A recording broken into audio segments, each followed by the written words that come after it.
Yes. Good afternoon, everyone.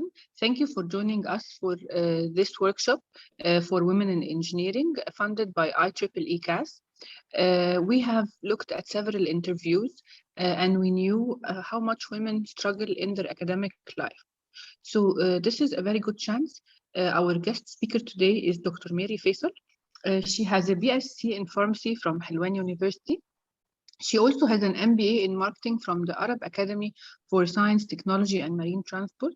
She also has a diploma in life coaching from the Light University, USA, and an international certificate in human resources management from the University of Cambridge. It's also coupled by a diploma in pharmaceutical marketing research from Georgia University and a diploma in digital marketing from DM Arts Academy. So I think this is a very good combination.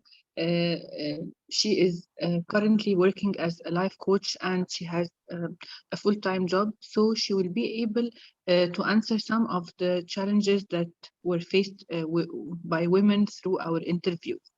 Thank you, Dr. Mary, for joining us. The floor is yours. Thank you, Dr. Irene, for the introduction, and thank you for the Nile University. It's really an honor to participate in this interesting exercise, and thank you for giving me this opportunity. I'd like to share with you some tips based on the videos that the doctors shared with Dr. Irene about their challenges that they face through their life.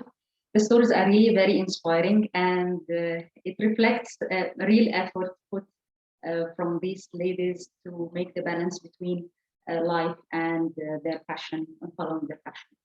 So I'd like to address the first point, which is setting priorities. This was mentioned by Dr. Menna during the interview, that she had always faced the challenge of setting priorities.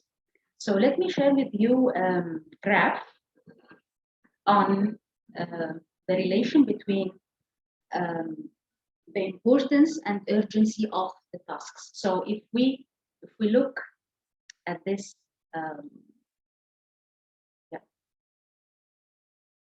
if we look at this diagram, we'll see 4 quadrants. In the 4 quadrants, we have the high and low urgency and importance of each of the tasks. So we'll see in the quadrant on the left, right, it's on the left side, it's important but not urgent. And then we'll see that some things are urgent and important. Some tasks are neither important nor urgent, and some tasks are urgent but not important. So it all depends on how important is the task for us and what is the urgency to do. The key thing in this exercise is planning, because as long as we plan for the task, we are putting it in the right place and we are decreasing the pop-ups that may arise due to the urgency of doing things. Because we already have surprises in our life, in our daily life. So it's very important to decrease the surprises that arise from the normal life by planning our priorities and setting priorities. So when talking about the family and pursuing a degree, for example, the master's degree or the doctor's degree, it's very important to set the priorities, because at some point of time, she has to be available for her family, and this is on the weekends. So it's very important to keep the time, the family time. At the same time, during the working days, for example, she has to keep the work as the priorities, the urgent, the top priority. So she has to plan for the family that they don't need her, they are okay if she's not available for some time because she has meetings, she has presentations and so on. She has to work on something very important for her, which gives her the energy and satisfy her needs. So it's very important to set the priorities on the basis of how urgent and important is. Moving to the second point that Dr. Dina mentioned, for example, which was shifting the career. I actually faced the same challenge as well. That's why I felt this is very familiar for me as well, because I had to change careers many times before, and explaining my new job to others was really difficult as well. So I really felt the same as she explained to everyone. So when we think of shifting career, it's very important to test the waters, because we are not sure how are we going to move through this exercise.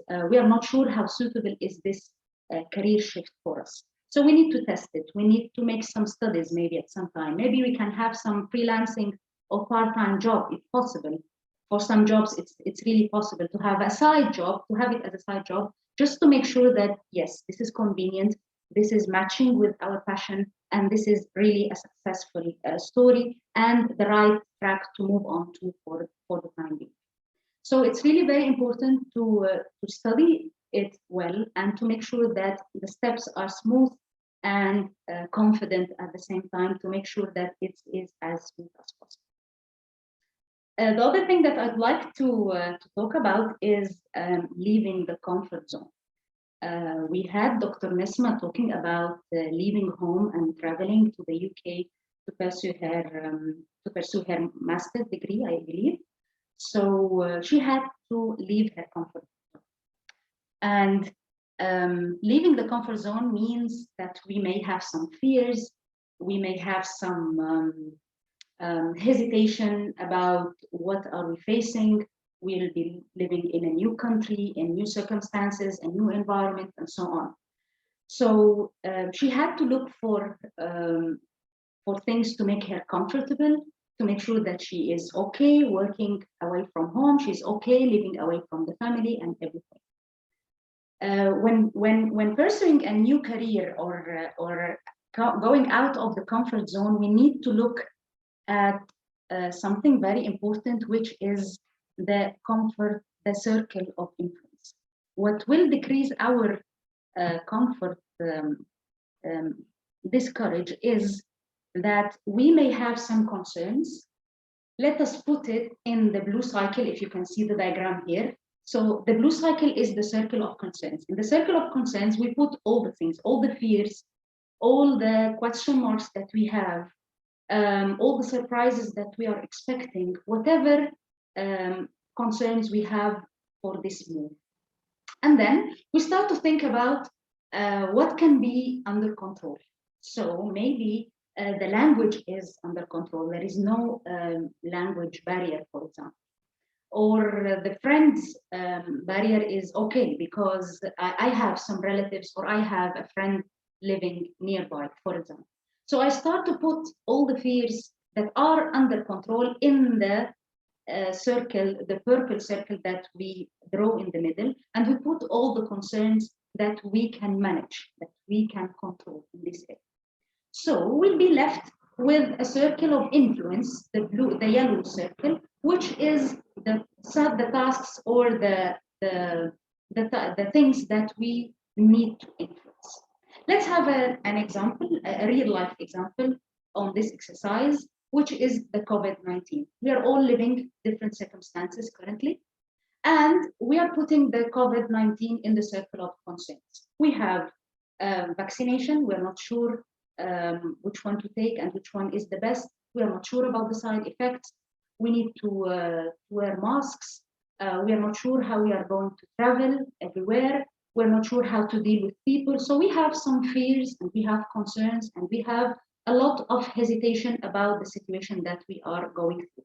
So we put all the concerns on the blue circle, and then we start to look on what we have control on. If we are wearing our masks, then we are in control. If we are taking the vaccine, so we are in control. We are cleaning our homes and we are cleaning our offices. So this is under control. The circle of influence then comes in relation with people. We are keeping the distance. We are wearing, you're using alcohol, for example, just to make sure that everything around is okay. Yes, it's not under our control. We are not sure how people are getting infected, but at least we are keeping the social distance to make sure that this is the part we can influence. We cannot manage, but we can influence and make sure that it's not affecting us. We are adapting through this circle of influence, making sure that it's not affecting us. And this is how we can get through this, and this is how we can adapt to the new situation, avoiding all the fears or at least minimizing some of them to make sure that we can go on and pursue the new life. The stories were very interesting. These ladies had the passion and the excitement about pursuing their dream jobs or dream studies and posts. And they are really very inspiring, and it reflects nothing but a real aspiration that's really was aspiring to everyone, I believe, inspiring, and for me as well. So thank you for this invitation, and I hope that I could manage to offer you some quick tips on the challenges that we have. Thank you. Thank you very much, Dr. Mary. Actually, you looked at several points, which is the priorities and the shift in career and moving abroad. So thank you for highlighting these tips, and hopefully we'll have more collaboration in other talks. Thank you. Thank you. My pleasure. Thank you very much.